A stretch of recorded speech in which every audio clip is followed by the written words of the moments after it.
হ্যাঁ everyone, good morning. আজকে মর্নিংটা খুব সিম্পলভাবে তোমাদের সাথে শেয়ার করার চেষ্টা করছি। আমি সকালে ঘুম থেকে ওঠার পর দেখলাম বড় আপু রুটি বানাইতেছে, আটার রুটি।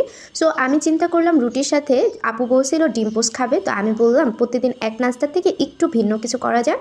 দেন আমি এখানে আলু ভাজি করে নিলাম, আর আলু ভাজিটা একদম সাদা রেখেছিলাম, আর কোনো ময় মশলা ছাড়াই শুধু কাঁচামরিচ দিয়ে। এটা একটা আলাদা লেভেলের টেস্ট ছিল। আর এখানে আলু ভাজিটা হয়ে যাওয়ার পরে আমি একটা বাটিতে এটা বেড়ে নিচ্ছিলাম। আর কড়াইটা না পড়লে আপনি কখনো রাঁধুনি হতে পারবেন না। সো এখানে আমার কড়াইটা পুরাই এসেছিলো। তারপরে আমি একটা চায়ের হাঁড়ি বসিয়ে চাটা করে নিলাম। চায়ের লিগারটা কমপ্লিট হওয়ার পরে আমি এখানে তাওয়া বসিয়ে দিলাম রুটি সেকার জন্য। এখানে আমার বড় আপু বললো যে ও নাকি রুটিগুলো ভেজে নিবে। দেন আমি গিয়ে কিছু ভিডিও এডিট করতেছিলাম। বসে বসে ভিডিও এডিট করতে করতে নাস্তা পুরাই হয়ে গেছে। দেন সবগুলো রেডি করে নিয়ে আসলো। আর এখানে আমি চা খাইতে বসলাম, আর এখনই নাস্তাটা করে নিব। এই ছিল আমাদের সাদামাটা সকালবেলা। তারপরে আবার দুপুরে রান্নাবান্না, ঘর গোছানো, অনেক কাজের আয়োজন থাকে প্রত্যেকটা ঘরে। সেম সিচুয়েশন আই থিঙ্ক আমাদের বাঙালিদের। যেহেতু কিছুদিন ধরে আমার শারীরিক কন্ডিশনটা খুবই খারাপ যাচ্ছে, তাই আমি মেডিসিন খেয়ে নিচ্ছিলাম।